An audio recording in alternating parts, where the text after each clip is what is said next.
Chapter 1 of The Mastery of Destiny by James Allen. Deeds, Character, and Destiny. There is, and always has been, a widespread belief in fate, or destiny, that is, in an eternal and inscrutable power, which apportions definite ends to both individuals and nations. This belief has arisen from long observation of the facts of life. Men are conscious that there are certain occurrences which they cannot control, and are powerless to avert. Birth and death, for instance, are inevitable, and many of the incidents of life appear equally inevitable.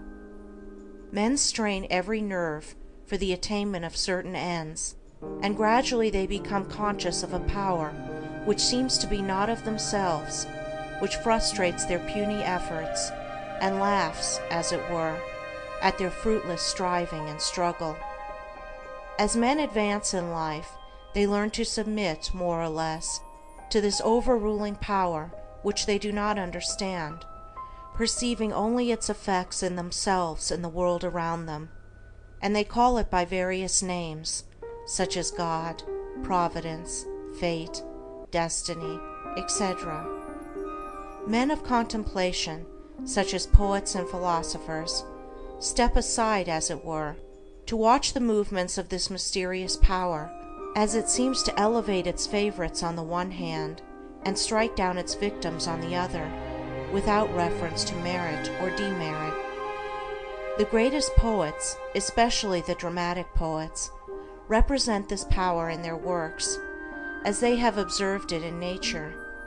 The Greek and Roman dramatists usually depict their heroes as having foreknowledge of their fate, and taking means to escape it, but by so doing, they blindly involve themselves in a series of consequences which bring about the doom they are trying to avert.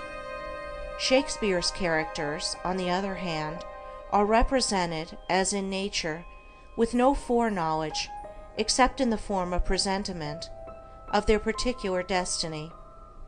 Thus, according to the poets, whether the man knows his fate or not, he cannot avert it, and every conscious or unconscious act of his is a step towards it. Omar Khayyam's moving finger is a vivid expression of this idea of fate. The moving finger writes, and having writ, moves on, nor all thy piety nor wit shall lure it back to cancel half a line, nor all thy tears wash out a word of it. Thus men in all nations and times have experienced in their lives the action of this invincible power or law, and in our nation today this experience has been crystallized in the terse proverb, "Man proposes, God disposes." But contradictory as it may appear, there is an equally widespread belief in man's responsibility as a free agent. All moral teaching is an affirmation of man's freedom to choose his course and mold his destiny, and man's patient and untiring efforts in achieving his ends are declarations of consciousness of freedom and power. This dual experience of fate on the one hand and freedom on the other has given rise to the interminable controversy between the believers in fatalism and the upholders of free will, a controversy which was recently revived under the term determinism versus free will. Between apparently conflicting extremes, there is always a middle way of balance, justice, or compensation, which, while it includes both extremes, cannot be said to be either one or the other, and brings both into harmony, and this middle way is the point of contact between two extremes. Truth cannot be a partisan, but by its nature is the reconciler of extremes, and so in the matter which we are considering, there is a golden mean which brings fate and free will into close relationship, wherein, indeed, it is seen that these two indisputable facts in human life, for such they are but two aspects of one central law, one unifying and all-embracing principle, namely, the law of causation in its moral aspect. Moral causation necessitates both fate and free will, both individual responsibility and individual predestination. For the law of causes must also be the law of effects, and cause and effect must always be equal. The train of causation, both in matter and mind, must be eternally balanced, therefore eternally just, eternally perfect. Thus every effect may be said to be a thing preordained, but the predetermining power is a cause, and not the fiat of an arbitrary will. Man finds himself involved in the train of causation. His life is made up of causes and effects. It is both a sowing and a reaping. Each act of his is a cause, which must be balanced by its effects. He chooses the cause, this is free will. He cannot choose, alter, or avert the effect, this is fate. Thus free will stands for the power to initiate causes, and destiny is involvement in effects. It is therefore true that man is predestined to certain ends, but he himself has, though he knows it not, issued the mandate, that good or evil thing from which there is no escape, he has, by his own deeds, brought about. It may here be urged that man is not responsible for his deeds, that these are the effects of his character, and that he is not responsible for the character, good or bad, which was given him at his birth. If character was given him at birth, this would be true, and there would then be no moral law, and no need for moral teaching.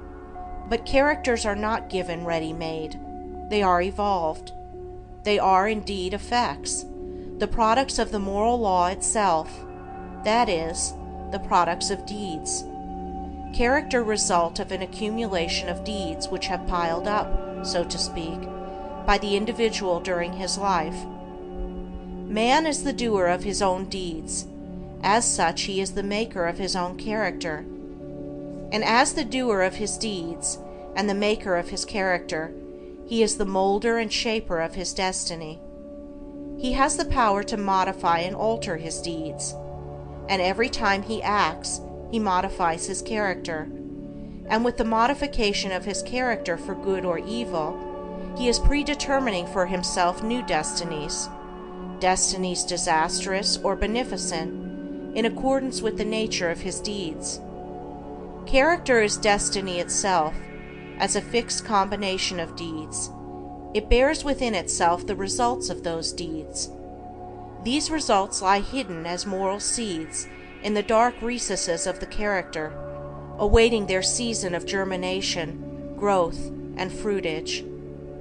Those things which befall a man are the reflections of himself, that destiny which pursued him, which he was powerless to escape by effort or avert by prayer, was the relentless ghoul of his own wrong deeds, demanding and enforcing restitution. Those blessings and curses which come to him unbidden are the reverberating echoes of the sounds which he himself sent forth. It is this knowledge of the perfect law working through and above all things, of the perfect justice operating in and adjusting all human affairs, that enables the good man to love his enemies and to rise above all hatred, resentment, and complaining, for he knows that only his own can come to him, and that, though he be surrounded by persecutors, his enemies are but the blind instruments of a faultless retribution, and so he blames them not, but calmly receives his accounts, and patiently pays his moral debts. But this is not all. He does not merely pay his debts. He takes care not to contract any further debts. He watches himself and makes his deeds faultless. While paying off evil accounts, he is laying up good accounts. By putting an end to his own sin, he is bringing evil and suffering to an end. And now let us consider how the law operates in particular instances in the outworking of destiny through deeds and character. First, we will look at this present life, for the present is the synthesis of the entire past. The net result of all that a man has ever thought and done is contained within him.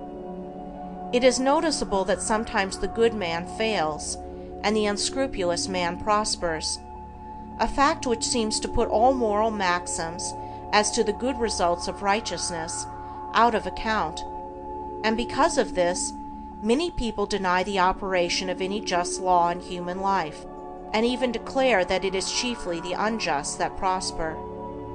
Nevertheless, the moral law exists, and is not altered or subverted by shallow conclusions. It should be remembered that man is a changing, evolving being. The good man was not always good. The bad man was not always bad.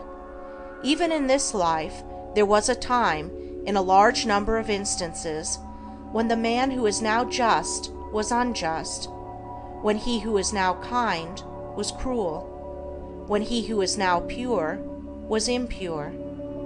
Conversely, there was a time in this life, in a number of instances, when he who is now unjust was just, when he who is now cruel was kind, when he who is now impure was pure. Thus the good man who is overtaken with calamity today is reaping the result of his former evil sowing. Later he will reap the happy result of his present good sowing, while the bad man is now reaping the result of his former good sowing. Later he will reap the result of his present sowing of bad. Characteristics are fixed habits of mind, the results of deeds. An act repeated a large number of times becomes unconscious, or automatic. That is, it seems to repeat itself without any effort on the part of the doer, so that it seems to him almost impossible not to do it, and then it has become a mental characteristic.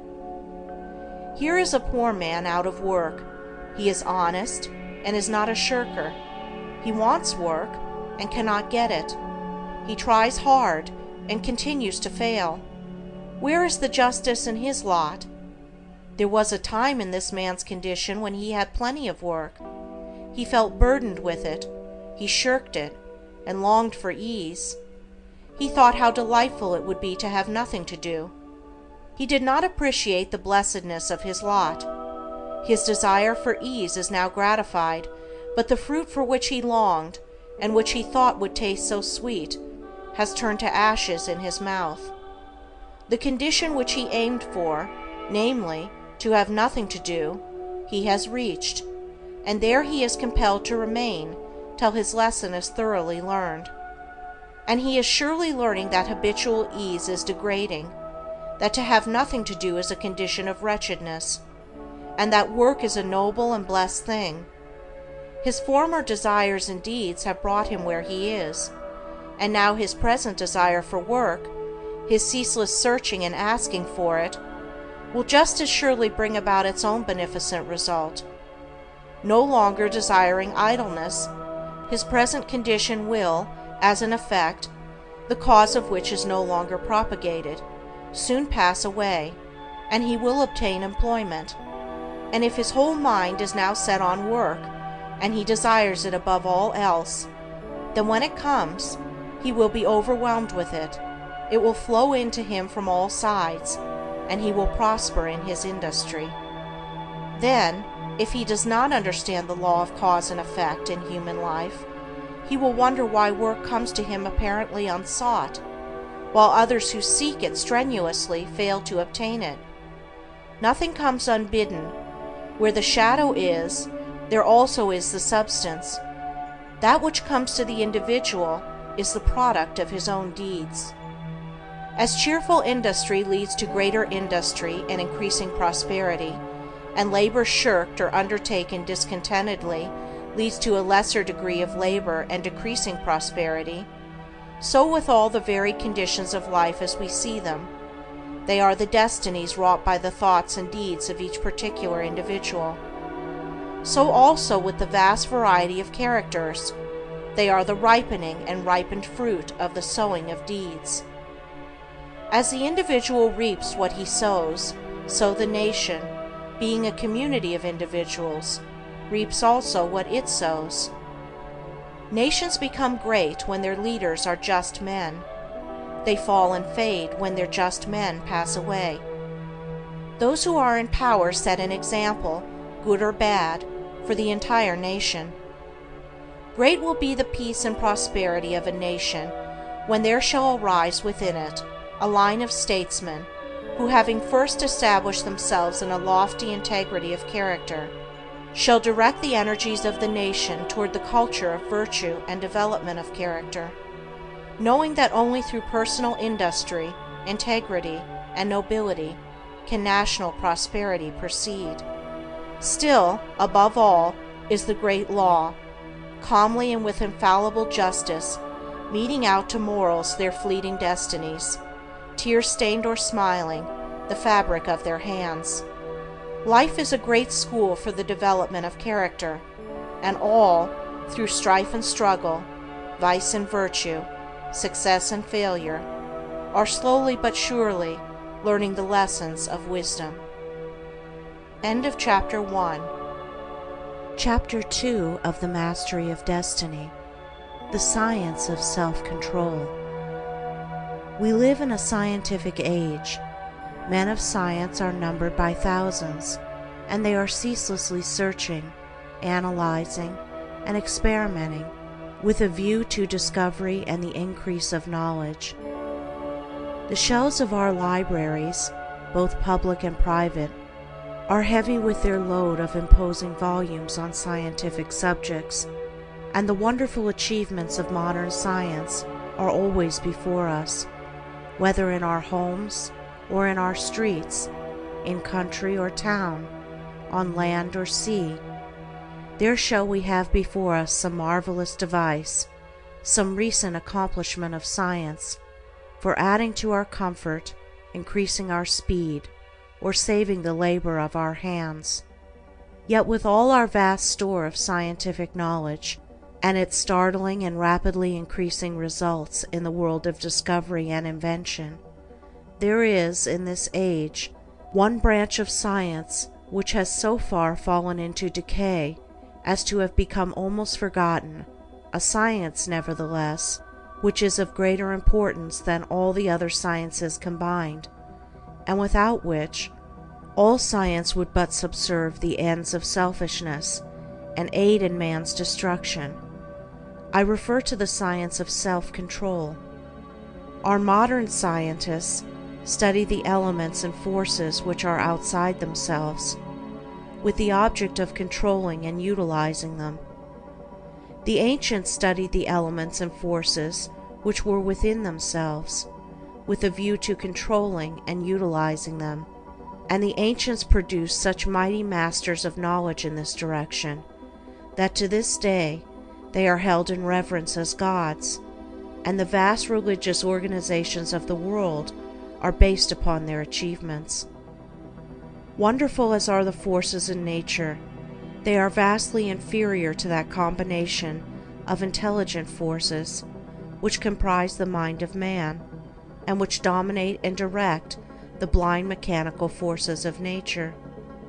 Therefore, it follows that, to understand, control, and direct the inner forces of passion, desire, will, and intellect, is to be in possession of the destinies of men and nations. As in ordinary science, there are, in this divine science, degrees of attainment, and a man is great in knowledge, great in himself, and great in his influence on the world, in the measure that he is great in self-control. He who understands and dominates the forces of external nature is the natural scientist, but he who understands and dominates the internal forces of the mind is the divine scientist, and the laws which operate in gaining a knowledge of external appearances operate also in gathering a knowledge of internal varieties. A man cannot become an accomplished scientist in a few weeks or months, nay, not even in a few years, but only after many years of painstaking investigation can he speak with authority and be ranked among the masters of science. Likewise, a man cannot acquire self-control and become possessed of the wisdom and peace-giving knowledge which self-control confers, but by many years of patient labor, a labor which is all the more arduous because it is silent and both unrecognized and unappreciated by others. And he who would pursue this science successfully must learn to stand alone and to toil unrewarded, as far as any outward emolument is concerned.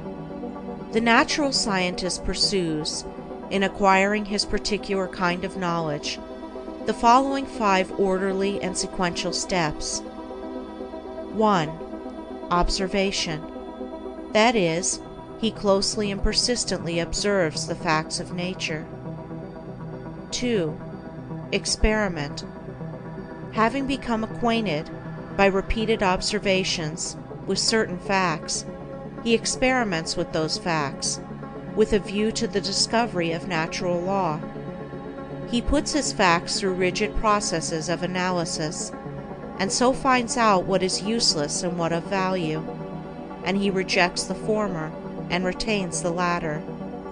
3. Classification.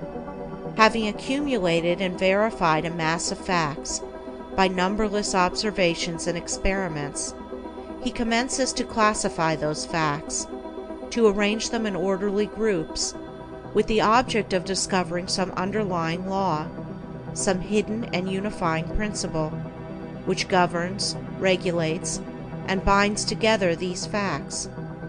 4. Deduction. Thus he passes on to the 4th step of deduction. From the facts and results which are before him, he discovers certain invariable modes of action, and thus reveals the hidden law of things. 5. Knowledge. Having proven and established certain laws, it may be said of such a man that he knows. He is a scientist, a man of knowledge. But the attainment of scientific knowledge is not the end, great as it is. Men do not attain knowledge for themselves alone, nor to keep it locked secretly in their hearts, like a beautiful jewel in a dark chest. The end of such knowledge is use, service, the increase of the comfort and happiness of the world.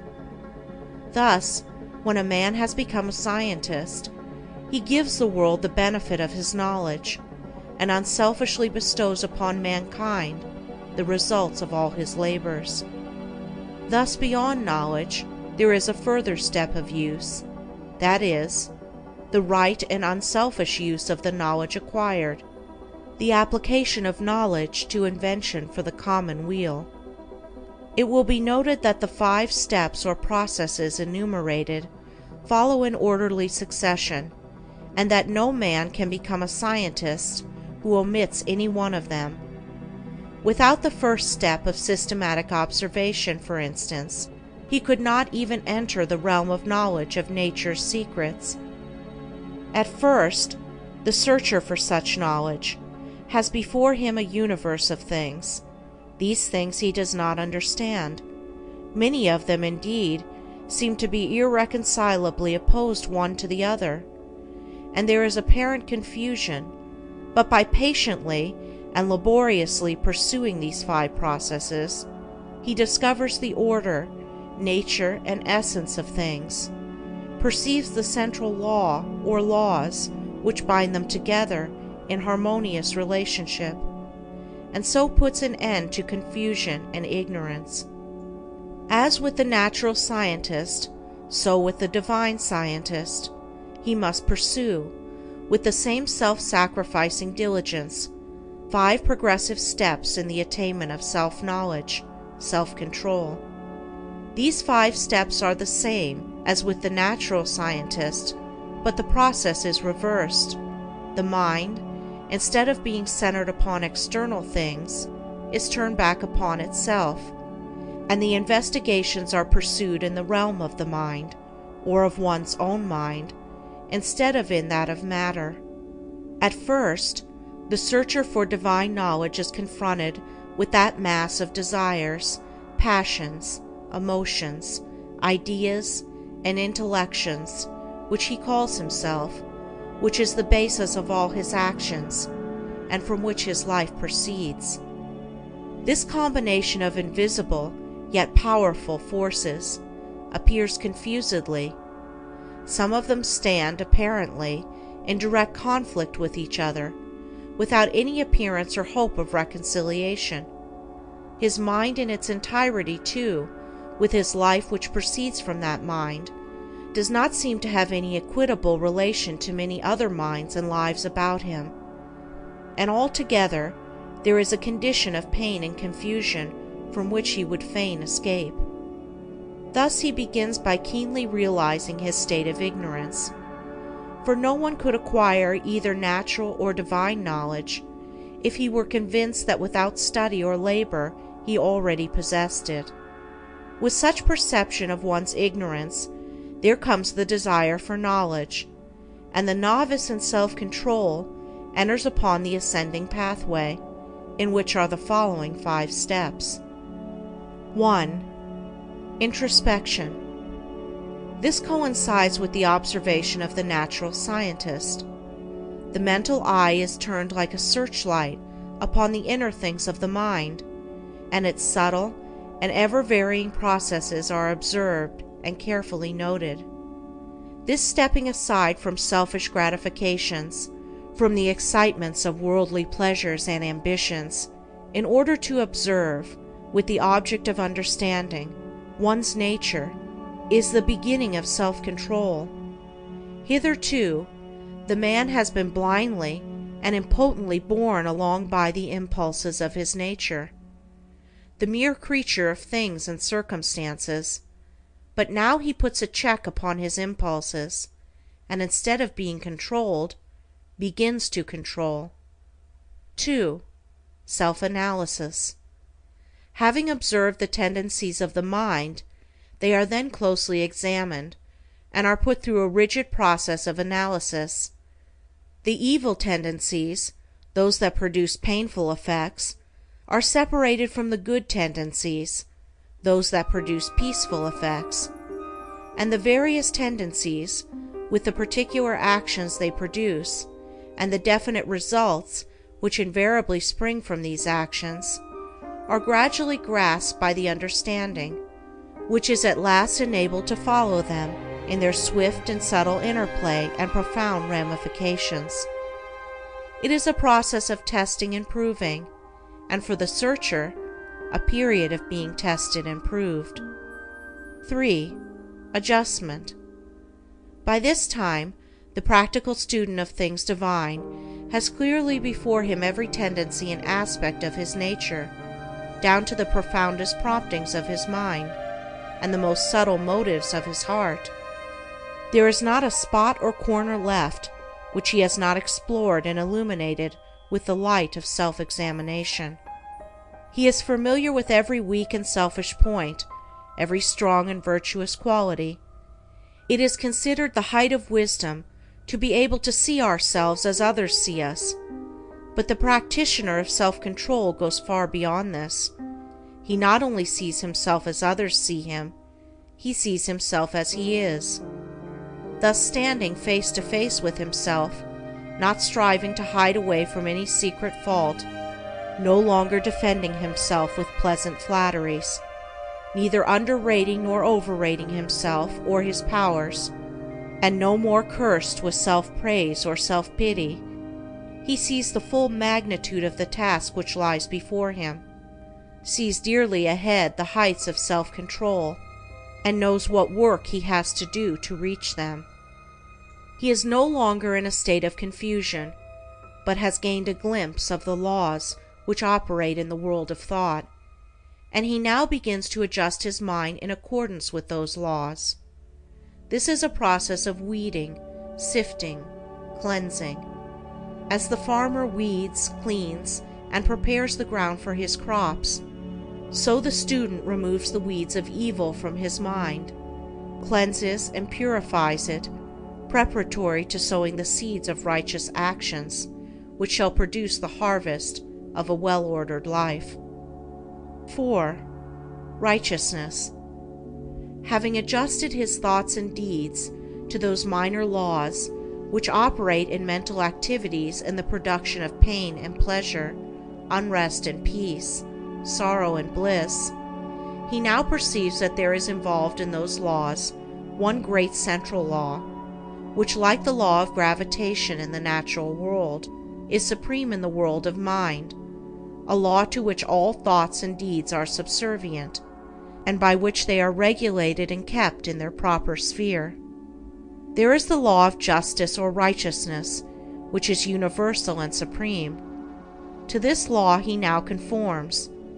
Instead of thinking and acting blindly, as the nature is stimulated and appealed to by outward things, he subordinates his thoughts and deeds to this central principle. He no longer acts from self, but does what is right, what is universally and eternally right. He is no longer the abject slave of his nature and circumstances. He is the master of his nature and circumstances. He is no longer carried hither and thither on the forces of his mind. He controls and guides those forces to the accomplishment of his purposes. Thus, having his nature in control and subjugation, not thinking thoughts, nor doing deeds which oppose the righteous law, and which therefore that law annuls with suffering and defeat, he rises above the dominion of sin and sorrow, ignorance and doubt, and is strong, calm, and peaceful. 5. Pure knowledge. By thinking right and acting right, he proves by experience the existence of the divine law on which the mind is framed, and which is the guiding and unifying principle in all human affairs and events, whether individual or national. Thus, by perfecting himself in self-control, he acquires divine knowledge. He reaches the point where it may be said of him, as of the natural scientist, that he knows. He has mastered the science of self-control and has brought knowledge out of ignorance, order out of confusion. He has acquired that knowledge of self which includes knowledge of all men, that knowledge of one's own life which embraces knowledge of all lives. As for all minds are the same in essence, differing only in degree, are framed upon the same law, and the same thoughts and acts, by whatsoever individual they are wrought, will always produce the same results. But this divine and peace-bestowing knowledge, as in the case of the natural scientist, is not gained for one's own self alone, for if this were so, the aim of evolution would be frustrated, and it is not in the nature of things to fall short of ripening and accomplishment. And indeed, he who thought to gain this knowledge solely for his own happiness would most surely fail. So beyond the 5th step of pure knowledge, there is still a further one of wisdom, which is the right application of the knowledge acquired, the pouring out upon the world, unselfishly and without stint, the results of one's labors, thus accelerating progress and uplifting humanity. It may be said of men who have not gone back into their own nature to control and purify it, that they cannot clearly distinguish between good and evil, right and wrong. They reach after those things which they think will give them pleasure, and try to avoid those things which they believe will cause them pain. The source of their actions is self, and they only discover right painfully and in a fragmentary way, by periodically passing through severe sufferings and lashings of conscience. But he who practices self-control, passing through the 5 processes, which are 5 stages of growth, gains that knowledge which enables him to act from the moral law which sustains the universe. He knows good and evil, right and wrong, and thus knowing them, lives in accordance with good and right. He no longer needs to consider what is pleasant or what is unpleasant, but he does what is right. His nature is in harmony with his conscience, and there is no remorse. His mind is in unison with the great law, and there is no more suffering and sin. For him evil is ended, and good is all in all. End of Chapter 2. Chapter 3 of the Mastery of Destiny. cause and effect in human conduct. It is an axiom with the scientists that every effect is related to a cause. Apply this to the realm of human conduct, and there is revealed the principle of justice. Every scientist knows, and all men believe, that perfect harmony prevails throughout every portion of the physical universe, from the speck of dust to the greatest sun. Everywhere there is exquisite adjustment. In the sidereal universe, with its millions of suns rolling majestically through space and carrying with them their respective systems of revolving planets, its vast nebula, its sea of meteors, and its vast army of comets, traveling through illimitable space with inconceivable velocity, perfect order prevails. And again, in the natural world, with its multitudinous aspects of life, and its infinite variety of forms, there are the clearly defined limits of specific laws, through the operation of which all confusion is avoided, and unity and harmony eternally obtain. If this universal harmony could be arbitrarily broken, even in one small particular, the universe would cease to be. There could be no cosmos, but only universal chaos. Nor can it be possible in such a universe of law that there should exist any personal power which is above, outside, and superior to such law in the sense that it can defy it or set it aside, for whatsoever beings exist, whether they be men or gods, they exist by virtue of such law, and the highest, best, and wisest among all beings would manifest his greater wisdom by his complete obedience to that law which is wiser than wisdom, and than which nothing more perfect could be devised. All things, whether visible or invisible, are subservient to, and fall within the scope of, this infinite and eternal law of causation. As all things seen obey it, so all things unseen, the thoughts and deeds of men, whether secret or open, cannot escape it. Do right, it recompenseth. Do wrong, the equal retribution must be made. Perfect justice upholds the universe. Perfect justice regulates human life and conduct. All the varying conditions of life, as they obtain in the world today, are the result of this law reacting on human conduct. Man can, and does, choose what causes he shall set in operation, but he cannot change the nature of effects. He can decide what thoughts he shall think, and what deeds he shall do, but he has no power over the results of those thoughts and deeds. These are regulated by the overruling law. Man has all power to act, but his power ends with the act committed. The result of the act cannot be altered, annulled, or escaped. It is irrevocable. Evil thoughts and deeds produce conditions of suffering. Good thoughts and deeds determine conditions of blessedness. Thus man's power is limited to, and his blessedness or misery is determined by, his own conduct. To know this truth renders life simple, plain, and unmistakable. All the crooked paths are straightened out, the heights of wisdom are revealed, and the open door to salvation from evil and suffering is perceived and entered. Life may be likened to a sum in arithmetic. It is bewilderingly difficult and complex to the pupil who has not yet grasped the key to its correct solution. But once this is perceived and laid hold of, it becomes as astonishingly simple as it was formerly profoundly perplexing. Some idea of this relative simplicity and complexity of life may be grasped by fully recognizing and realizing the fact that, while there are scores, and perhaps hundreds of ways in which a sum may be done wrong, there is only one way by which it can be done right, and that when that right way is found, the pupil knows it to be the right, his perplexity vanishes, and he knows that he has mastered the problem.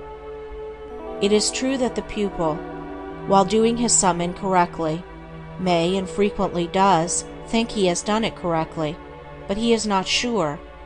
His perplexity is still there, and if he is an earnest and apt pupil, He will recognize his own error when it is pointed out by the teacher. So in life, men may think they are living rightly, while they are continuing, through ignorance, to live wrongly. But the presence of doubt, perplexity, and unhappiness are sure inclinations that the right way has not yet been found. There are foolish and careless pupils who would like to pass a sum as correct before they have acquired a true knowledge of figures, but the eye and skill of the teacher quickly detect and expose the fallacy. So in life there can be no falsifying of results. The eye of the great law reveals and exposes. Twice 5 will make 10 to all eternity, and no amount of ignorance, stupidity, or delusion can bring the result up to 11. If one looks superficially at a piece of cloth, he sees it as a piece of cloth. But if he goes further and inquires into its manufacture, and examines it closely and attentively, he sees that it is composed of a combination of individual threads, and that, while all the threads are interdependent, each thread pursues its own way throughout, never becoming confused with its sister thread. It is this entire absence of confusion between the particular threads which constitutes the finished work a piece of cloth. Any inharmonious commingling of the thread would result in a bundle of waste or a useless rag. Life is like a piece of cloth, and the threads of which it is composed are individual lives. The threads, while being interdependent, are not confounded one with the other. Each follows its own course. Each individual suffers and enjoys the consequences of his own deeds, and not the deeds of another. The course of each is simple and definite, the whole forming a complicated, yet harmonious, combination of sequences. There are action and reaction, deed and consequence, cause and effect, and the counterbalancing reaction, consequence, and effect is always in exact ratio with the initiatory impulse. A durable and satisfactory piece of cloth cannot be made from shoddy material, and the threads of selfish thoughts and bad deeds will not produce a useful and beautiful life, a life that will wear well and bear close inspection. Each man makes or mars his own life. It is not made or marred by his neighbor, or by anything external to himself. Each thought he thinks, each deed he does, is another thread, shoddy or genuine, woven into the garment of his life. And as he makes the garment, so he must wear it. He is not responsible for his neighbor's deeds. He is not the custodian of his neighbor's actions. He is responsible only for his own deeds. He is the custodian of his own actions. The problem of evil subsists in a man's own evil deeds, and it is solved when those deeds are purified. Says Rousseau, "Man, seek no longer the origin of evil. Thou thyself art its origin." Effect can never be divorced from cause. It can never be of a different nature from cause. Emerson says, "Justice is not postponed. A perfect equity adjusts the balance in all parts of life." And there is a profound sense in which cause and effect are simultaneous, and form one perfect whole. Thus upon the instant that a man thinks, say a cruel thought, or does a cruel deed, that same instant he has injured his own mind. He is not the same man he was the previous instant. He is a little viler and a little more unhappy, and a number of such successive thoughts and deeds would produce a cruel and wretched man. The same thing applies to the contrary, the thinking of a kind thought, or doing a kind deed. An immediate nobility and happiness attend it. The man is better than he was before, and a number of such deeds would produce a great and blissful soul. Thus individual human conduct determines, by the faultless law of cause and effect, individual merit or demerit, individual greatness or meanness, individual happiness or wretchedness. What a man thinks, that he does. What he does, that he is. If he is perplexed, unhappy, restless, or wretched, let him look to himself, for there and nowhere else is the source of all his trouble. End of Chapter 3. Chapter 4 of the Mastery of Destiny. Training of the Will. Without strength of mind, nothing worthy of accomplishment can be done, and the cultivation of that steadfastness and stability of character, which is commonly called willpower, is one of the foremost duties of man, for its possession is essentially necessary both to his temporal and eternal well-being. Fixedness of purpose is at the root of all successful efforts, whether in things worldly or spiritual, and without it, man cannot be otherwise than wretched, and dependent upon others for that support which should be found within himself. The mystery which has been thrown around the subject of cultivation of the will, for those who advertise to sell occult advice on the matter for so many dollars, should be avoided and dispelled, for nothing could be further removed from secrecy and mystery than the practical methods by which alone strength of will can be developed. The true path of will cultivation is only to be found in the common everyday life of the individual, and so obvious and simple is it that the majority, looking for something complicated and mysterious, pass it by unnoticed. A little logical thought will soon convince a man that he cannot be both weak and strong at the same time, that he cannot develop a stronger will while remaining a slave to weak indulgences, and that therefore the direct and only way to that greater strength is to assail and conquer his weaknesses. All the means for that cultivation of the will are already at hand in the mind and life of the individual. They reside in the weak side of his character, by attacking and vanquishing which the necessary strength of will be developed.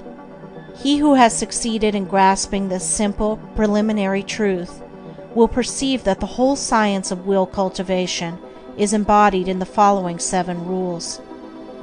1. Break off bad habits. 2. Form good habits. 3. Give scrupulous attention to the duty of the present moment. 4. Do vigorously and at once whatever has to be done. 5. Live by rule. 6. Control the tongue. 7. Control the mind.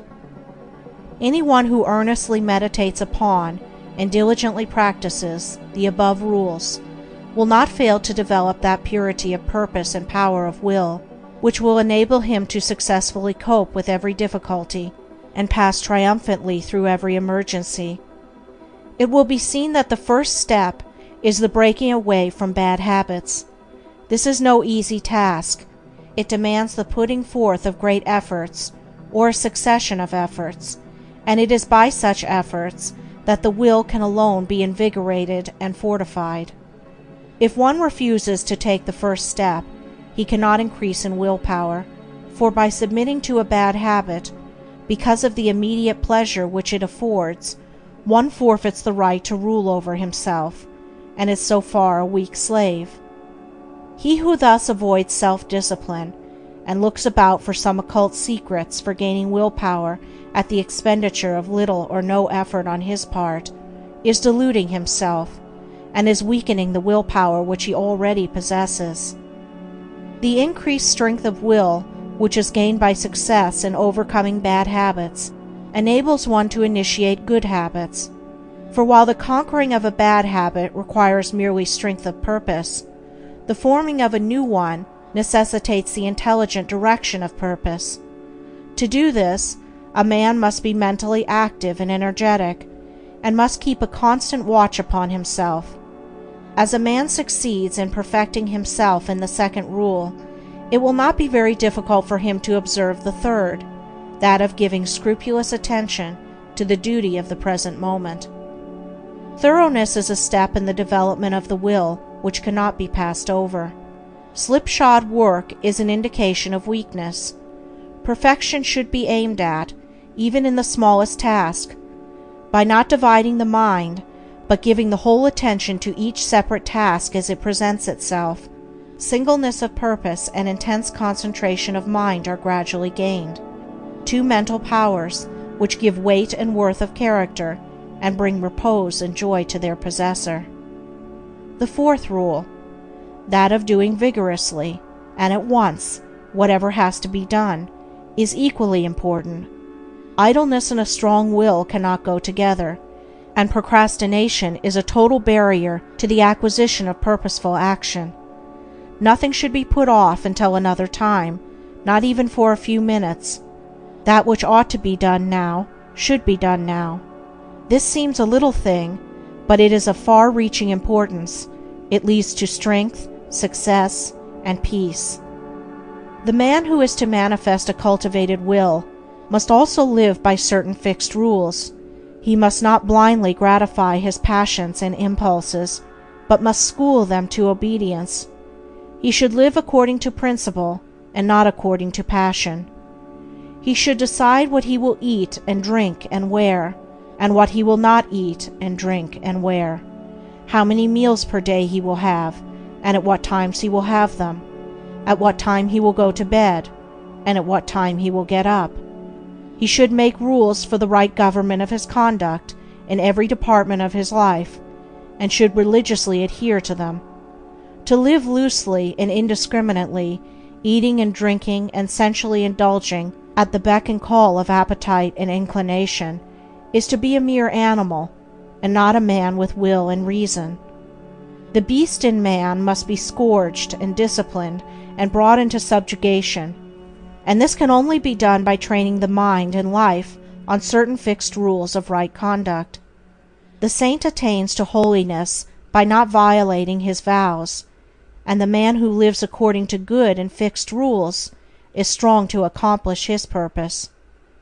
The sixth rule, that of controlling the tongue, must be practiced until one has perfect command of his speech, so that he utters nothing in peevishness, anger, irritability, or with evil intent. The man of strong will does not allow his tongue to run thoughtlessly and without check. All these 6 rules, if faithfully practiced, will lead up to the 7th, which is the most important of them all, namely, rightly controlling the mind.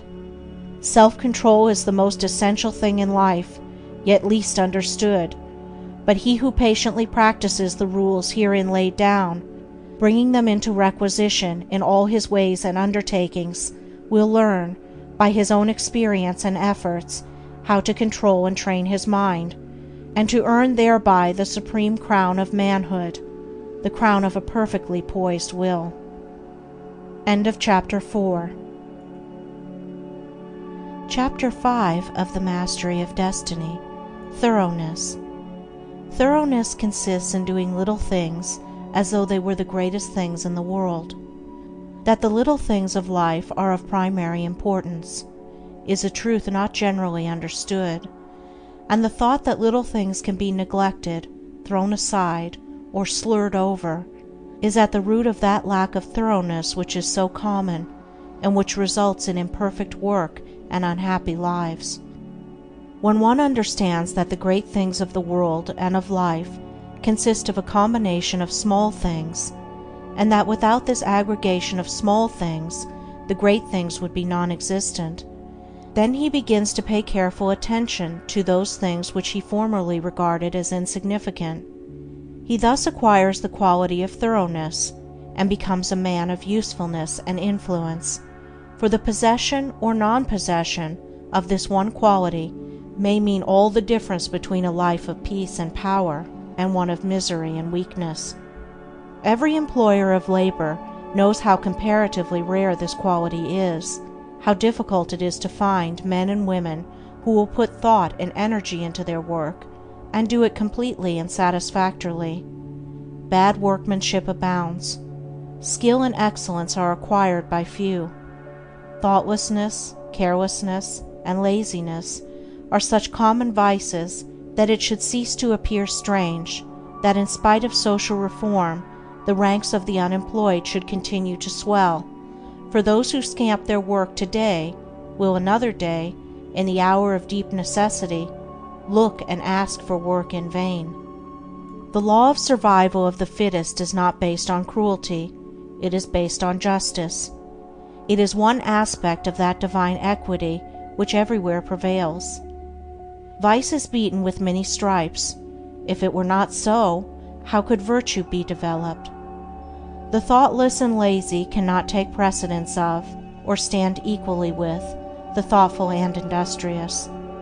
A friend of mine tells me that his father gave all his children the following piece of advice: whatever your future work may be, put your whole mind upon it and do it thoroughly.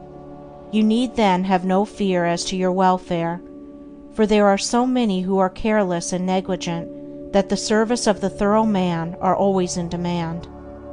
I know those who have, for years, tried in almost vain to secure competent workmanship in spheres which do not require exceptional skill, but which call chiefly for forethought, energy, and conscientious care.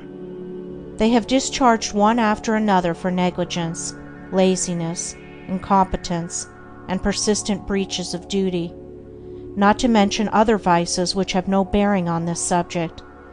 Yet the vast army of the unemployed continues to cry out against the laws, against society, and against heaven. The cause of this common lack of thoroughness is not far to seek.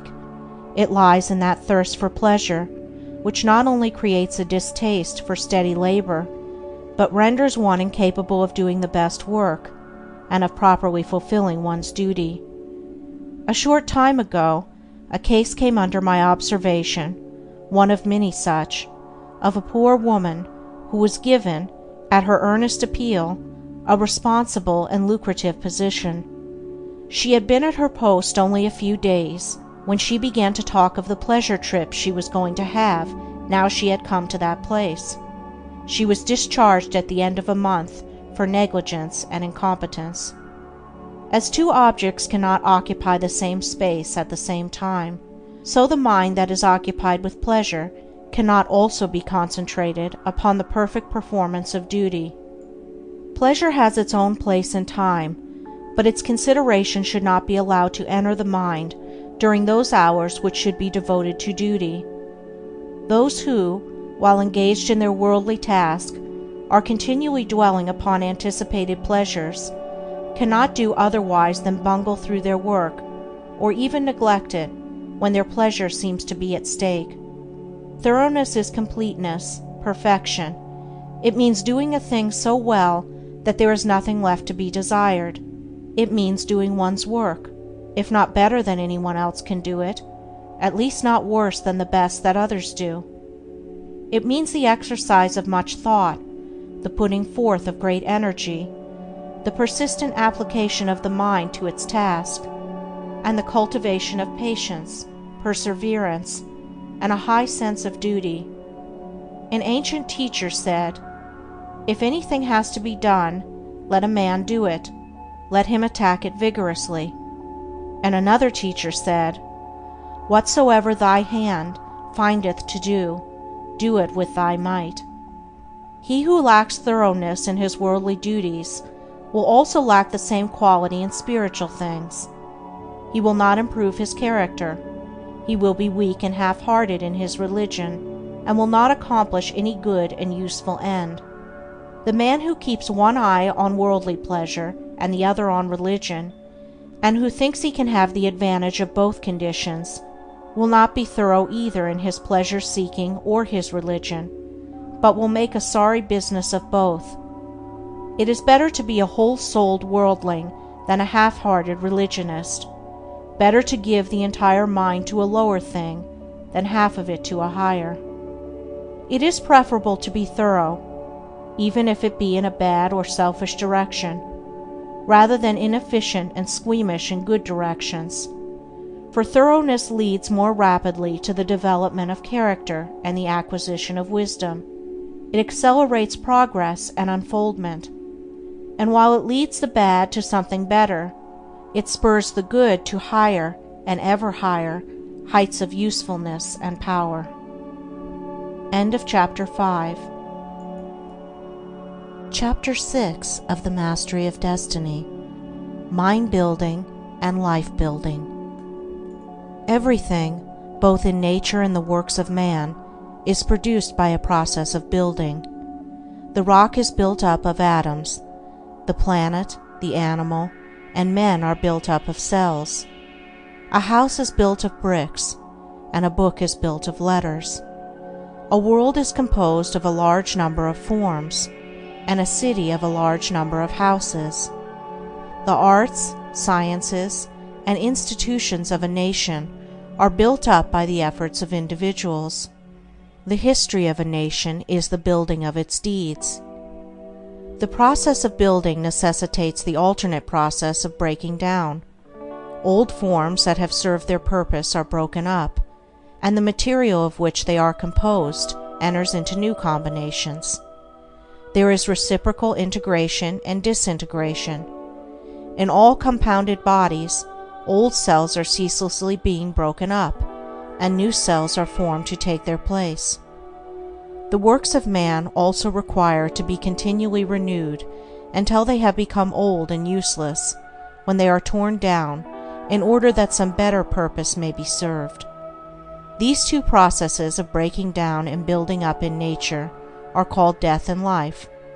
In the artificial works of man, they are called destruction and restoration. This dual process, which obtains universally in things visible, also obtains universally in things invisible. As a body is built of cells and a house of bricks, so a man's mind is built of thoughts. The various characters of men are none other than compounds of thoughts of varying combinations. Herein we see the deep truth of the saying, "As a man thinketh in his heart, so is he." Individual characteristics are fixed processes of thought. That is, they are fixed in the sense that they have become such an integral part of the character that they can only be altered or removed by a protracted effort of the will and by much self-discipline. Character is built in the same way as a tree or a house is built, namely, by the ceaseless addition of new material, and that material is thought. By the aid of millions of bricks a city is built. By the aid of millions of thoughts, a mind, a character, is built. Every man is a mind builder, whether he recognizes it or not. Every man must perforce think, and every thought is another brick laid down in the edifice of mind. Such bricklaying is done loosely and carelessly by the vast number of people, the result being unstable and tottering characters that are ready to go down under the first little gust of trouble or temptation. Some also put into the building of their minds large numbers of impure thoughts. These are so many rotten bricks that crumble away as fast as they are put in, leaving always an unfinished and unsightly building, and one which can afford no comfort and no shelter for its possessor. Debilitating thoughts about one's health, enervating thoughts concerning unlawful pleasures, weakening thoughts of failure, and sickly thoughts of self-pity and self-praise are useless bricks with which no substantial mind temple can be raised. Pure thoughts, wisely chosen and well placed, are so many durable bricks which will never crumble away, and from which a finished and beautiful building, and one which affords comfort and shelter for its possessor, can be rapidly erected.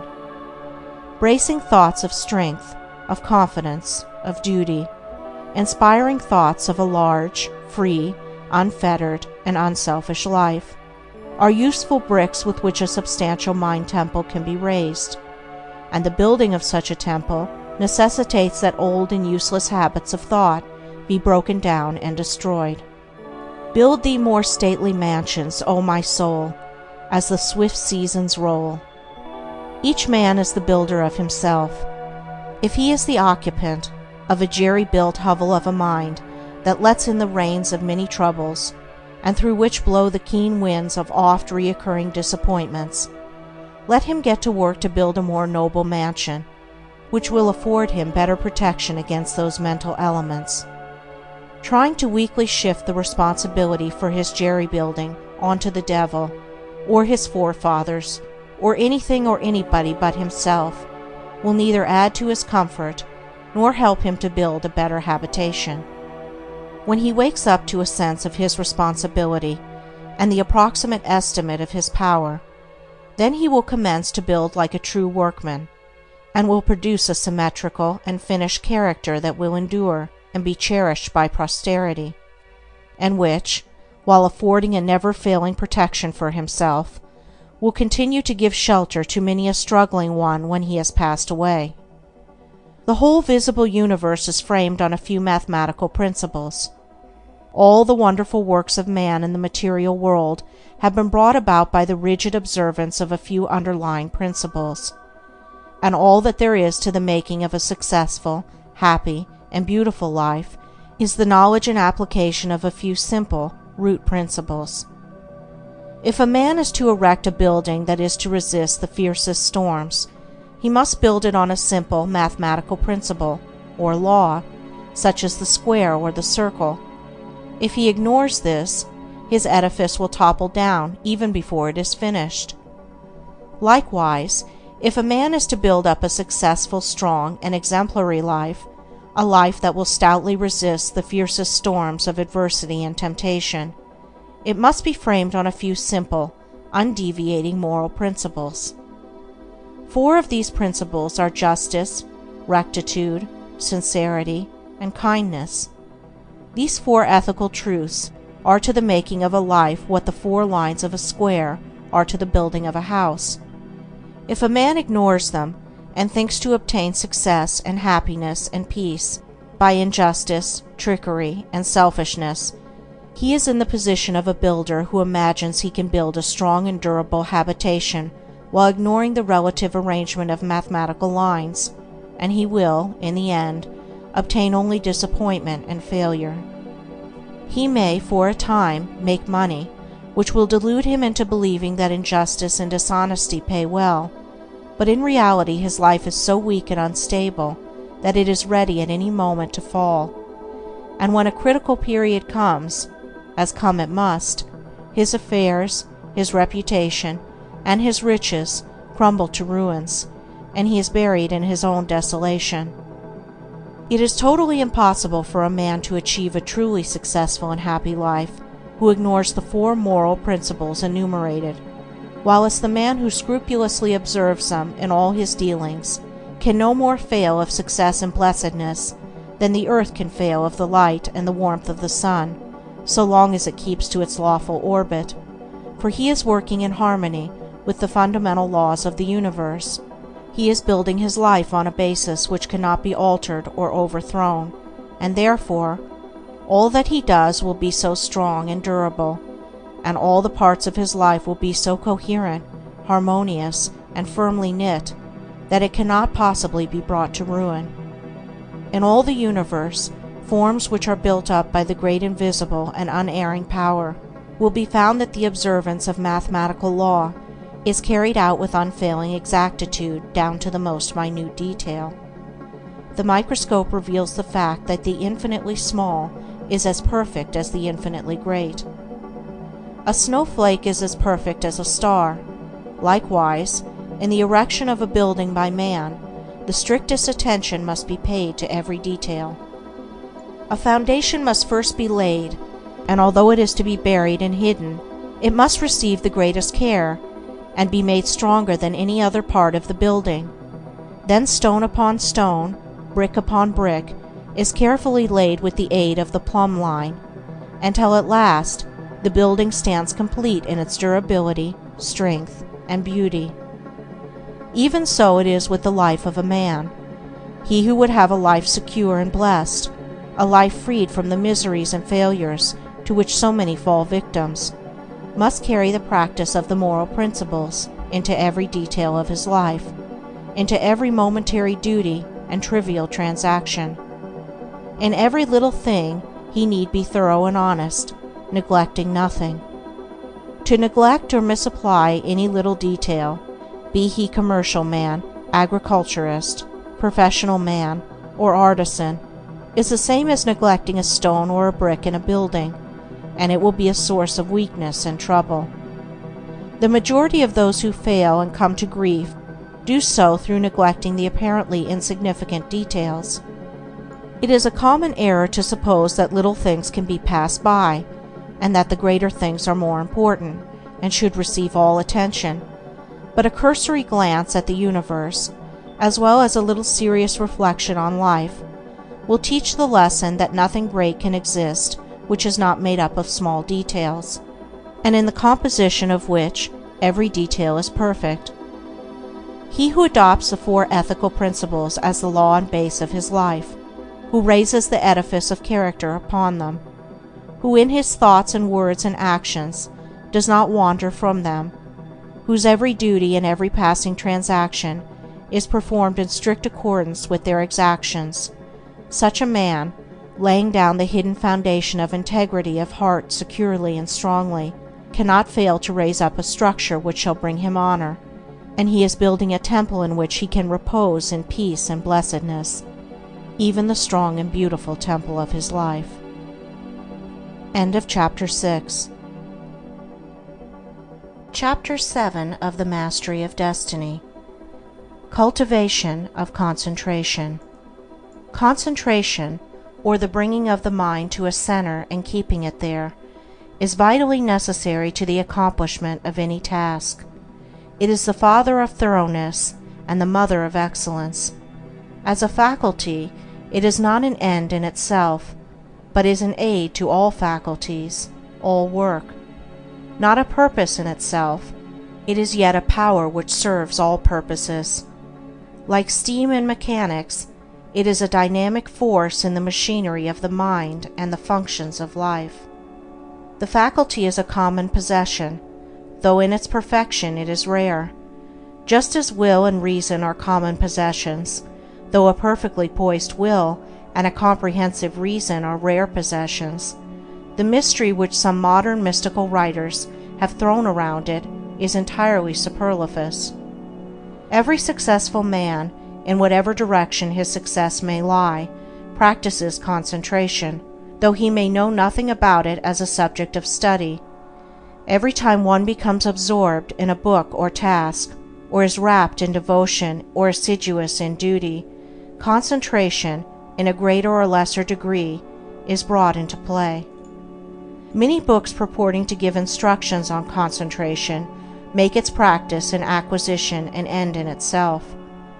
Then this, there is no surer nor swifter way to its destruction. The fixing of the eye upon the tip of the nose, upon a doorknob, a picture, a mystical symbol, or the portrait of a saint, or the centering of the mind upon the navel, the pineal gland, or some imaginary point in space.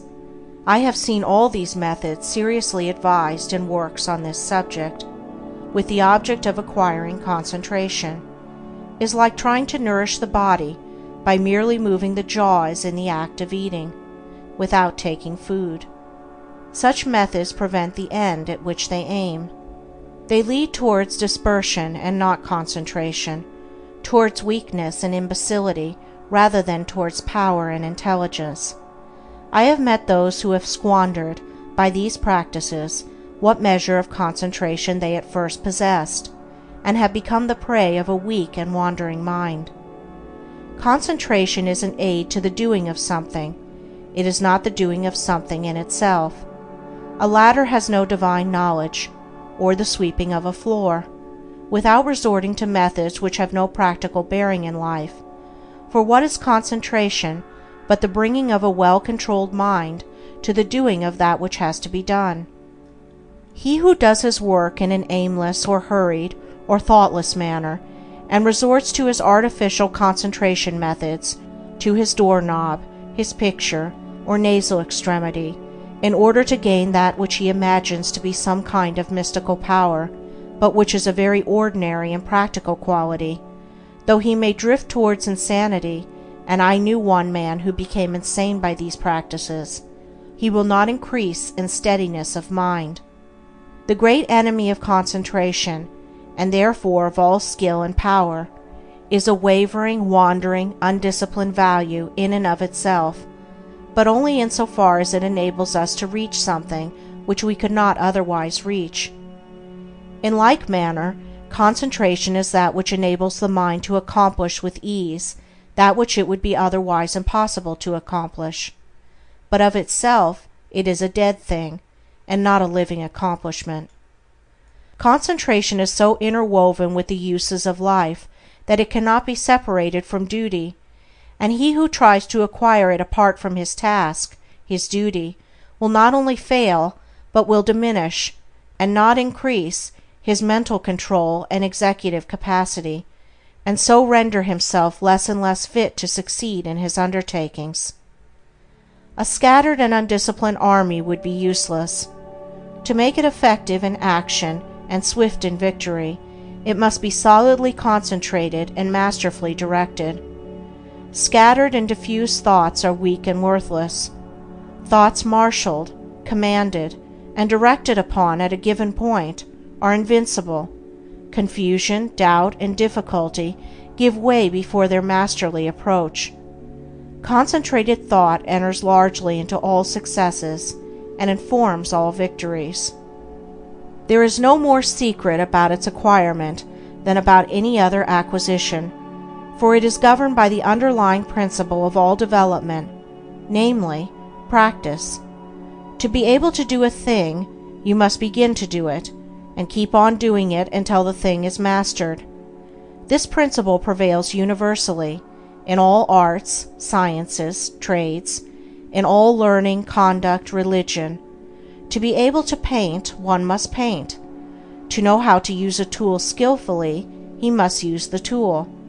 To become learned, he must learn. To become wise, he must do wise things. And to successfully concentrate his mind, he must concentrate it. But the doing is not all. It must be done with energy and intelligence. The beginning of concentration, then, is to go to your daily task and put your mind on it, bringing all your intelligence and mental energy to a focus upon that which has to be done. And every time the thoughts are found wandering aimlessly away, they should be brought promptly back to the thing in hand. Thus the center upon which you are to bring your mind to a point is not your pineal gland or a point in space, but the work which you are doing every day, and your object in thus concentrating is to be able to do your work with smooth rapidity and consummate skill. For until you can thus do your work, you have not gained any degree of control over the mind, you have not acquired the power of concentration. This powerful focusing of one's thought and energy and will upon the doing of things is difficult at first, as everything worth acquiring is difficult, but daily efforts, strenuously made and patiently followed up, will soon lead to such a measure of self-control as will enable one to bring a strong and penetrating mind to bear upon any work undertaken, a mind that will quickly comprehend all the details of the work, and dispose of them with accuracy and dispatch.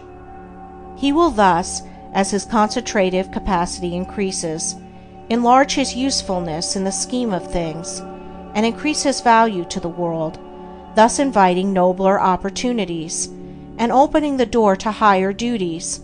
He will also experience the joy of a wider and fuller life. In the process of concentration, there are the four following stages. 1. Attention. 2. Contemplation. 3. Abstraction. 4. Activity in repose. At first the thoughts are arrested, and the mind is fixed upon the object of concentration, which is the task in hand. This is attention. The mind is then roused into vigorous thought concerning the way of proceeding with the task. This is contemplation. Protracted contemplation leads to a condition of mind in which the doors of the senses are all closed against the entrance of outside distractions, the thoughts being wrapped in, and solely and intensely centered upon the work in hand. This is abstraction. The mind thus centered in profound cogitation reaches a state in which the maximum of work is accomplished with the minimum of friction. This is activity in repose. Attention is the first stage in all successful work. Those who lack it fail in everything. Such are the lazy, the thoughtless, the indifferent, and incompetent. When attention is followed by an awakening of the mind to serious thought, then the second stage is reached. To ensure success in all ordinary, worldly undertakings, it is not necessary to go beyond these two stages.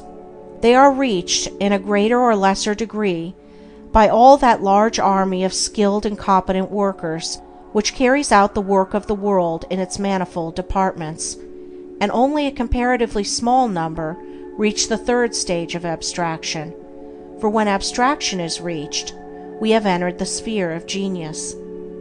In the first two stages, the work and the mind are separate, and the work is done more or less laboriously and with a degree of friction. But in the third stage, a marriage of the work with the mind takes place. There is a fusion, a union, and the two become one. Then there is a superior efficiency with less labor and friction. In the perfection of the first two stages, the mind is objectively engaged, and is easily drawn from its center by external sights and sounds. But when the mind has attained perfection in abstraction, the subjective method of working is accomplished, as distinguished from the objective. The thinker is then oblivious to the outside world, but is vividly alive in his mental operations. If spoken to, he will not hear, and if plied with more vigorous appeals, he will bring back his mind to outside things as one coming out of a dream. Indeed, this abstraction is a kind of waking dream, but its similarity to a dream ends with the subjective state. It does not obtain in the mental operations of that state, in which, instead of the confusion of dreaming, there is perfect order, penetrating insight, and a wide range of comprehension. Whoever attains to perfection in abstraction will manifest genius in the particular work upon which his mind is centered. Inventors, artists, poets, scientists, philosophers, and all men of genius are men of abstraction. They accomplish subjectively, and with ease, that which the objective workers, men who have not yet attained beyond the second stage in concentration, cannot accomplish with the most strenuous labor. When the fourth stage, that of activity and repose, is attained, then concentration in its perfection is acquired. I am unable to find a single word which will fully express this dual condition of intense activity combined with steadiness, or rest, and have therefore employed the term activity and repose. The term appears contradictory, but the simple illustration of a spinning top will serve to explain the paradox. When a top spins at the maximum velocity, the friction is reduced to the minimum, and the top assumes that condition of perfect repose which is a sight so beautiful to the eye and so captivating to the mind of the schoolboy, who then says his top is asleep. The top is apparently motionless, but it is at rest, not of inertia, but of intense and perfectly balanced activity. So the mind that has acquired perfect concentration is, when engaged in that intense activity of thought which results in productive work of the highest kind, in a state of quiet poise and calm repose. Externally, there is no apparent activity, no disturbance, and the face of a man who has acquired this power will assume a more or less radiant calmness, and the face will be more sublimely calm when the mind is most intensely engaged in active thought. Each stage of concentration has its particular power. Thus the first stage, when perfected, leads to usefulness, the second leads to skill, ability, talent, the third leads to originality and genius, while the fourth leads to mastery and power, and makes leaders and teachers of men.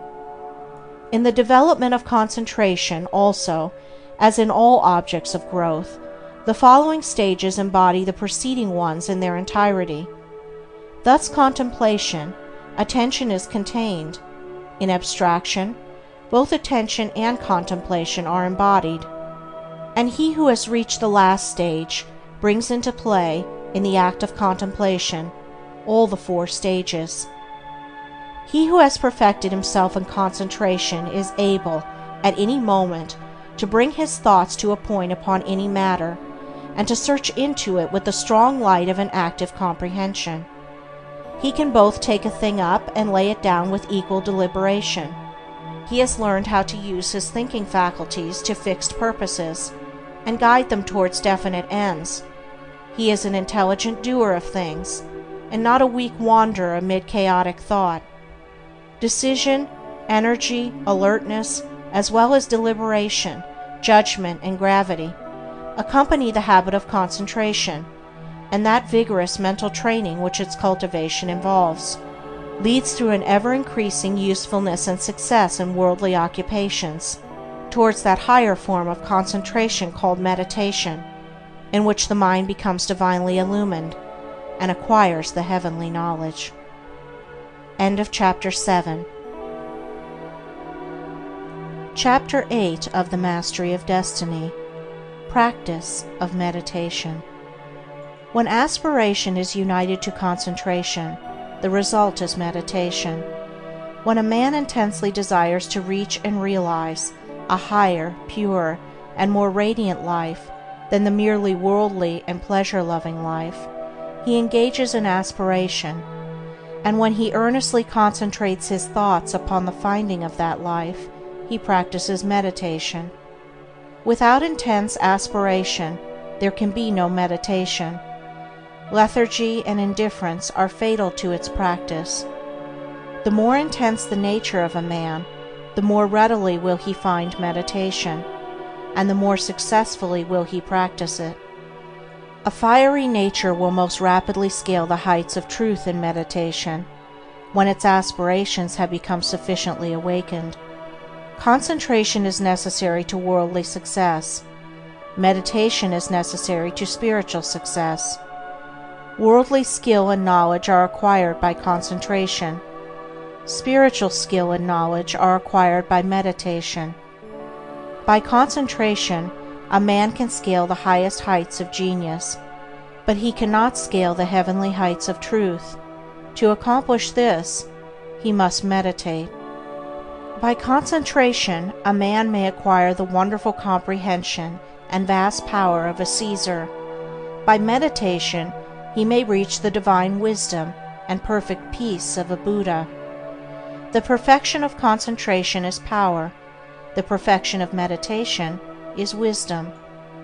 By concentration, men acquire skill in the doing of things of life, in science, art, trade, etc. But by meditation, they acquire skill in life itself, in right living, enlightenment, wisdom, etc. Saints, sages, saviors, wise men, and divine teachers are the finished products of holy meditation. The 4 stages in concentration are brought into play in meditation, the difference between the 2 powers being one of direction and not of nature.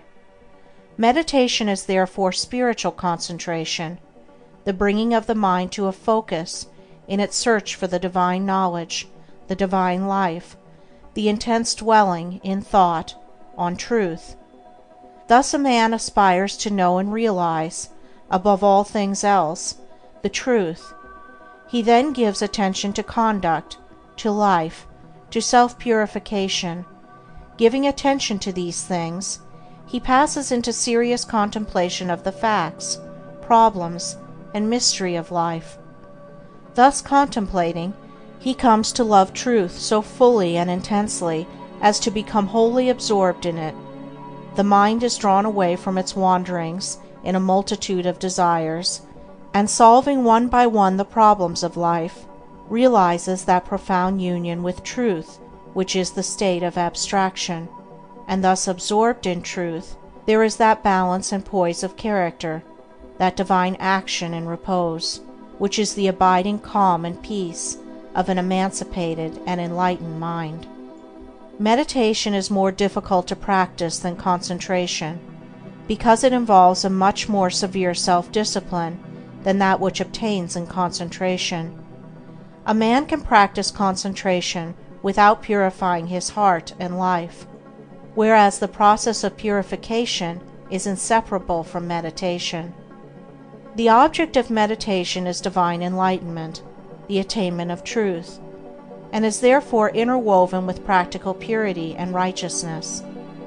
Thus, while, at first, the time spent in actual meditation is short, perhaps only half an hour in the early morning, the knowledge gained in that half hour of vivid aspiration and concentrated thought is embodied in practice during the whole day.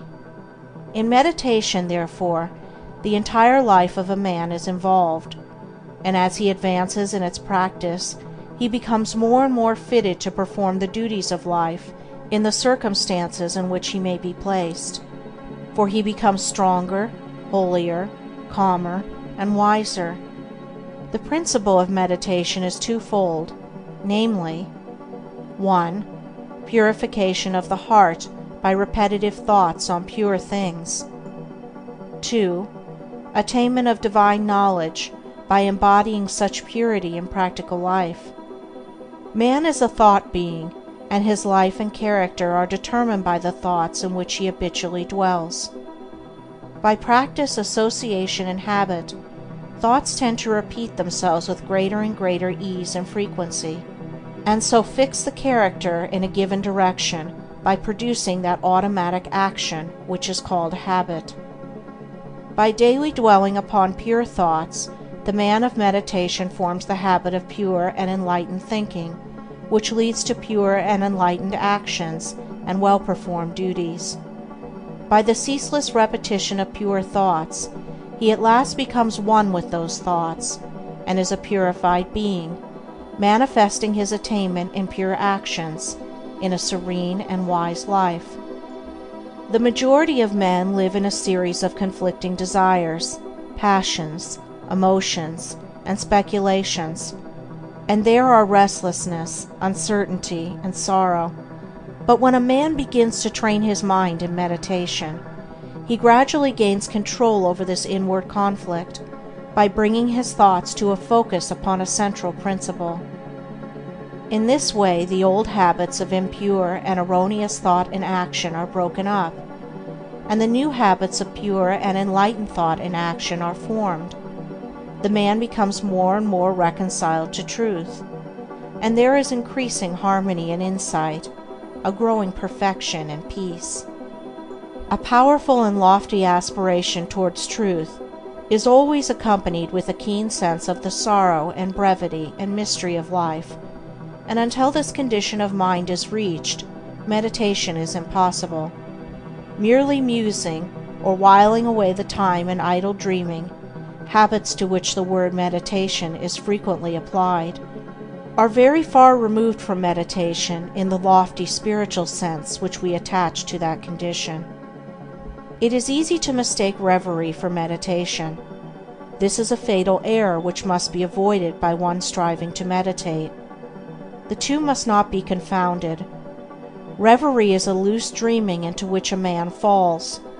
Meditation is a strong, purposeful thinking into which a man rises. Reverie is easy and pleasurable. Meditation is at first difficult and irksome. Reverie thrives in indolence and luxury. Meditation arises from strenuousness and discipline. Reverie is first alluring, then sensuous, and then sensual. Meditation is first forbidding, then profitable, and then peaceful. Reverie is dangerous. It undermines self-control. Meditation is protective. It establishes self-control. There are certain signs by which one can know whether he is engaging in reverie or meditation. The indications of reverie are: 1. A desire to avoid exertion. 2. A desire to experience the pleasures of dreaming. 3. An increasing distaste for one's worldly duties. 4.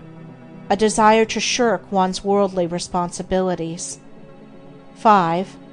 Fear of consequences. 6. A wish to get money with as little effort as possible. 7. Lack of self-control. The indications of meditation are: 1. Increase of both physical and mental energy. 2. a strenuous striving after wisdom. 3. A decrease of irksomeness in the performance of duty. 4. A fixed determination to faithfully fulfill all worldly responsibilities. 5. Freedom from fear. 6. Indifference to riches. 7. Possession of self-control. There are certain times, places, and conditions in and under which it is impossible to meditate, others wherein it is difficult to meditate, and others wherein meditation is rendered more accessible, and these, which should be known and carefully observed, are as follows: times, places, and conditions in which meditation is impossible. 1. At or immediately after meals. 2. In places of pleasure. 3. In crowded places. 4. While walking rapidly. 5. While lying in bed in the morning. 6. While smoking. 7. While lying on a couch or bed for physical or mental relaxation. Times, places, and conditions in which meditation is difficult. 1. At night. 2. In a luxuriously furnished room. 3. While sitting on a soft, yielding seat. 4. While wearing gay clothing. 5. When in company. 6. When the body is weary. 7. If the body is given too much food.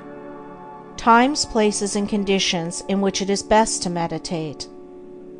1. Very early in the morning. 2.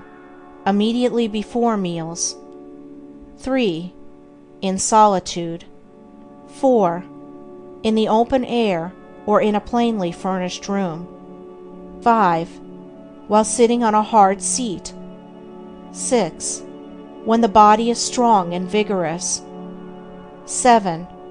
When the body is modestly and plainly clothed.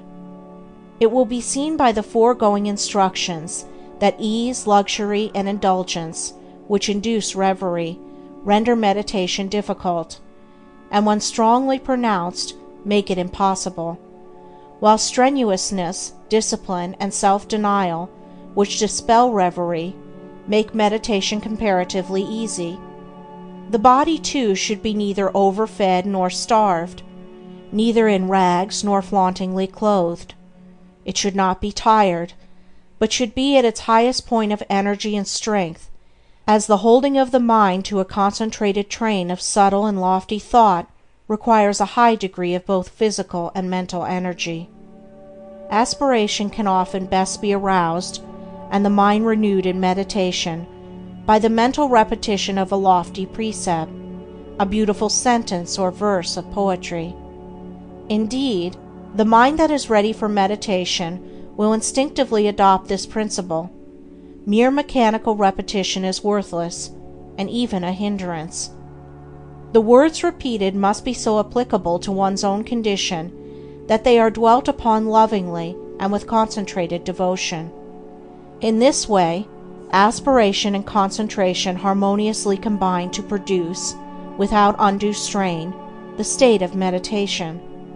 All the conditions above stated are of the utmost importance in the early stages of meditation, and should be carefully noted and duly observed by all who are striving to acquire the practice, and those who faithfully follow the instructions, and who strive and persevere, will not fail to gather in due season, the harvest of purity, wisdom, bliss, and peace, and will surely eat of the sweet fruits of holy meditation. End of Chapter 8. Chapter 9 of The Mastery of Destiny. The Power of Purpose. Dispersion is weakness, concentration is power. Destruction is a scattering, preservation a uniting process. Things are useful and thoughts are powerful in the measure that their parts are strongly and intelligently concentrated. Purpose is highly concentrated thought. All the mental energies are directed to the attainment of an object, and obstacles which intervene between the thinker and the object are, one after another, broken down and overcome. Purpose is the keystone in the temple of achievement. It binds and holds together in complete whole that which would otherwise lie scattered and useless. Empty whims, ephemeral fancies, vague desires, and half-hearted resolutions have no place in purpose. In the sustained determination to accomplish, there is an invincible power which swallows up all inferior considerations and marches direct to victory. All successful men are men of purpose. They hold fast to an idea, a project, a plan, and will not let it go. They cherish it, brood upon it, tend and develop it, and when assailed by difficulties, they refuse to be beguiled into surrender. Indeed, the intensity of the purpose increases with the growing magnitude of the obstacles encountered.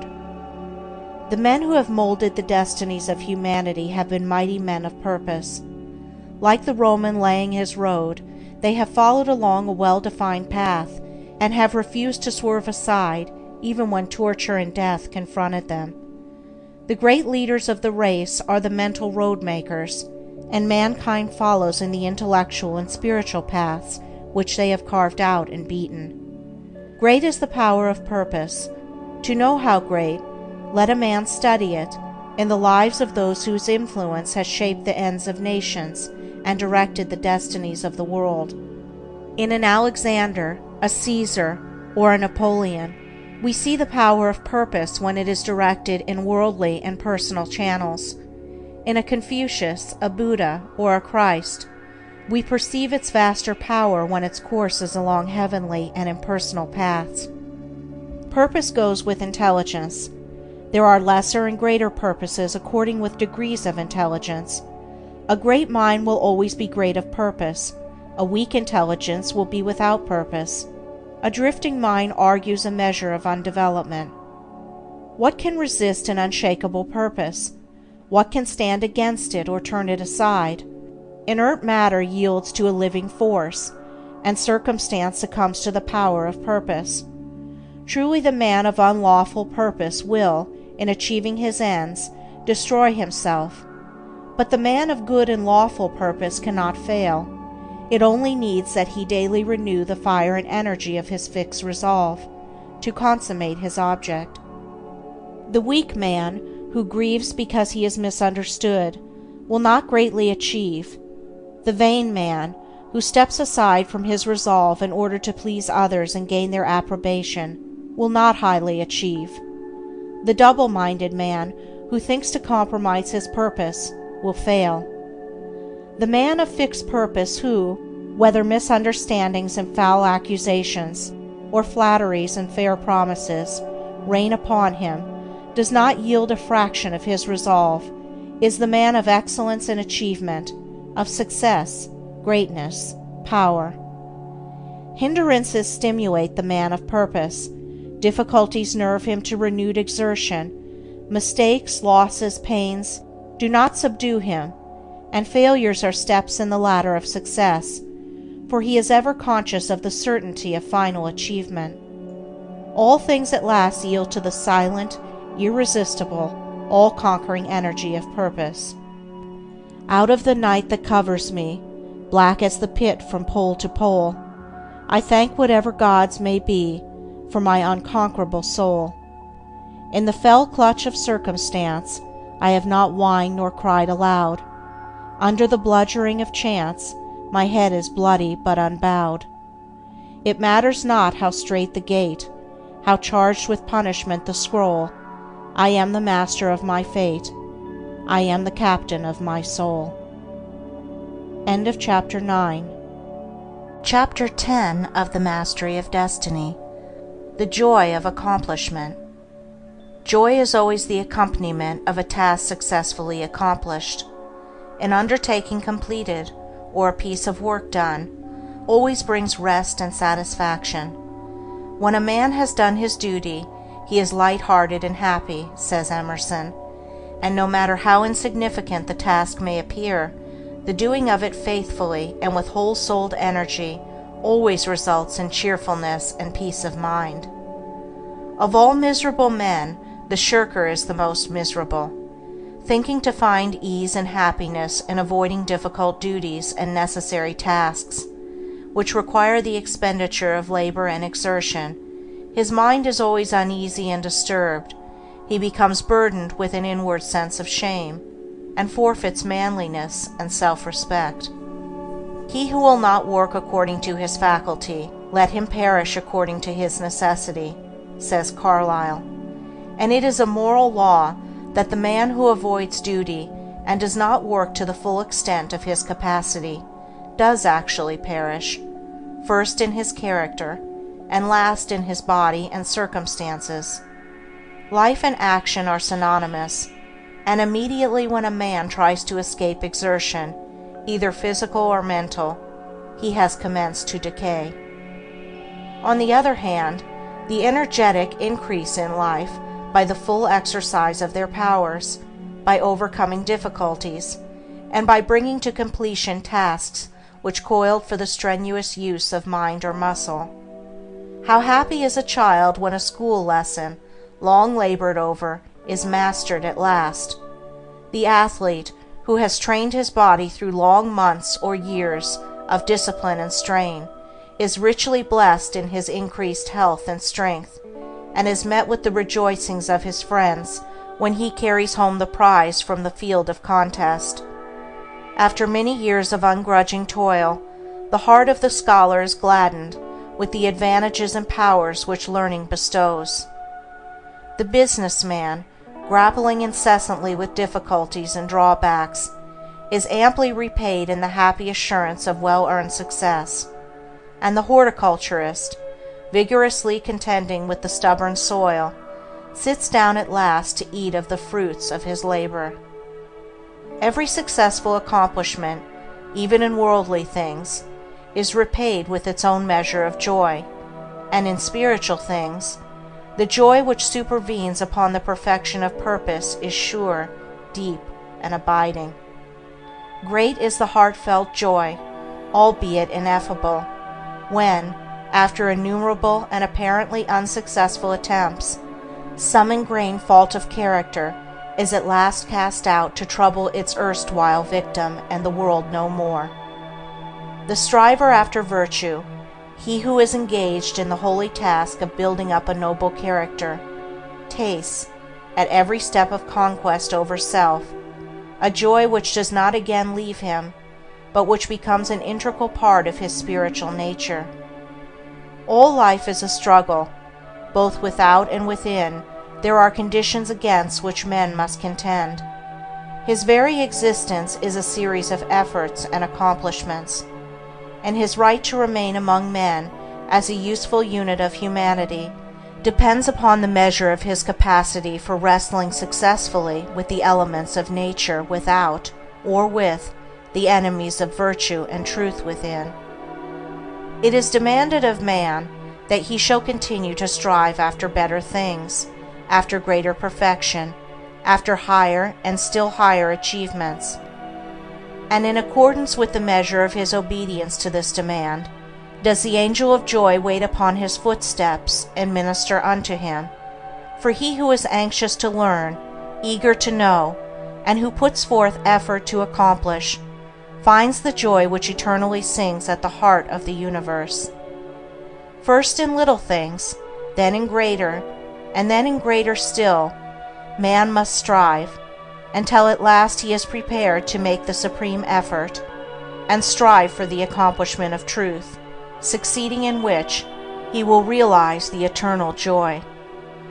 The price of life is effort. The acme of effort is accomplishment. The reward of accomplishment is joy. Blessed is the man who strives against his own selfishness. He will taste in its fullness the joy of accomplishment. End of chapter 10. End of The Mastery of Destiny by James Allen.